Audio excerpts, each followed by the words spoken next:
Мынау менің TikTok монетизациядан тапқан бірінші табысым. $32.89. Міне TikTok аккаунтының профилі. Қараймыз. 29.58, 3.56. Міне. И қазір мен осыны PayPal-дан шешіп алатын боламын. Қазір мен мына жерде PayPal-да трансфер дегенді басамда, осы ақшаны шешіп алатын боламын өзімнің Каспи Голдыма. Так, 32.89 бәрін шешіп алайық. Фи дейді. Комиссия $5. Ладно, жарайды. Ертең үлкен суммасын алғанда бұл рөл ойнамай қалады. Все, қазақша түсу керек маған. О, міне пополнение 27.89 с карты другого банка деп келді. Міне Каспиға келді. Ал мынау сол TikTok аккаунт, который $32 алып келген.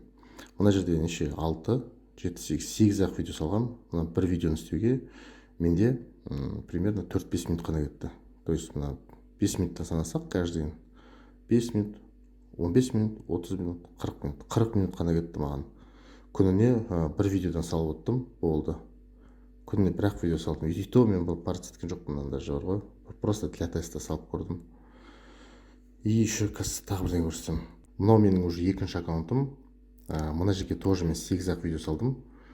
И негізі маған $70 түсу керек еді. Неге екенін қазір айтамын. Мынау менің уже екінші аккаунтым. Мына $38 маған $32 плюс $38 болып $70 болып PayPal-ға түсу керек. Бірақ та бұл түспей қалды. Неге? Потому что бұда монетизация өшіп қалды. И монетизация өшіп қалғаннан кейін мен біраз уақыттан кейін апелляция подавать еттім. То есть мен монетизация өшіп қалғанын ұмытып кеткенмін ғой даже. Қарамай кеткен. Сосын осыдан 4 күн бұрын апелляция жібердім. Апелляция қабылдады, восстановить етті. И мына ақша $38 ол жаңағы келесі айға кетіп қалды. То есть маған уже қазір октябрьдің 15-і и ноябрьдің 15-інде маған жаңағы сентябрьдің ақшасы түседі осыдан и октябрьдікі түседі. Міне мына жерде бәрі жазылып тұр, мына жерде даже былай жазылып тұр. Ожидаемая сумма наград включает $31.80 восстановленных наград за прошлые месяцы. Енді достар, сендерге айтатын бір нәрсе, ол мен не түсіндім. Мен мына TikTok-қа серьезный доход сияқты қараған жоқпын, просто тестировать еттім. Түсе ме, түспей ме деген сияқты вообще. Потому что по-любому мен көріп жүрдім, басқа біреулер TikTok-тан ақша тауып жүргенде $1000, $2000. Но өзім ақшаны алып, өзім Каспиіме аудармағанша мен оған 99% сенсең де 100% сене алмайсың, пока ақша өзіңе түспегенше. И сондай бір сомнение болды, когда сомнение болғанда мотивация аз болады. И сосын қатты тырысқан жоқпын. Ана аккаунтқа 8 видео салдым, ана аккаунтқа 8 видео ғана салдым. Күнне ана аккаунтқа 5 минут, ана аккаунтқа 5 минут қана менде уақыт кетті. Қазір енді я вспоминаю, өзім 2017 жылы YouTube-тан бірінші доходты алғанда, когда $120 ма сондай түскенде, и менде сол кезде сразу үлкен вера пайда болған. Өйткені сен по-любому бір естисің ғой, жаңағы YouTube-тан, TikTok-тан ақша алып жатыр дегенде сен 100% сене алмайсың екен. Миың сенеді, бірақ та 100% емес, сен пока оны алып өзің көрмегенше. И аппетит просыпается во время еды дегенде менің аппетитім уже оянып жатыр. Мен уже түсініп жатырмын, что TikTok-тан обычный телефонмен отырып, обычный Samsung-пен отырып даже ақша табуға болады екен. Потому что ақша шешіп көрдім, и менде уже полноценный вера пайда болды. И менің сөзім даже более убедительный болды. Мен біреуге айтсам, уже мен өзім TikTok-тан монетизациядан ақша түсті деп более убедительный айта аламын. Мен до этого мен TikTok сервистен где-то $100 тауып көрген, бірақ та ол андай монетизацияның басқа түрі. Ол көп адамдарға келмейді, ол эксперттер ғана келеді, который бірдеңе продуктын сататын. Мен TikTok сервистен бір нишалар сатып көрген мен сол кезінде. Одан TikTok сервис істемей қалды и до сих пор істемей тұр ол.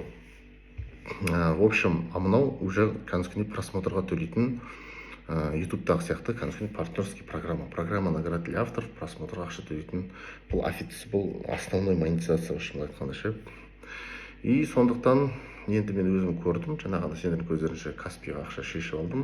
Хоть аз ақша болса да, но путь в 1000 миль начинается с одного шага дегенде, мен изначально надеяться жоқ, мен қазір бастаймын $5000 тауып жүремін деген сияқты. Жоқ, менде просто не болды, ақша алып көрейінші, $10 болсын, хотя $20 болсын, көрейін алып деп ше. И содан кейін пополненный программа бұған уже не ететін боламын, уже уақытымды арнап кәдімгідей уже жүйеге жаңағындай қосам деген сияқты сондай маған ой келді. Енді в общем енді осы тиктокқа серьезно қарап бастайтын боламын и сендермен бөлісіп отыратын боламын.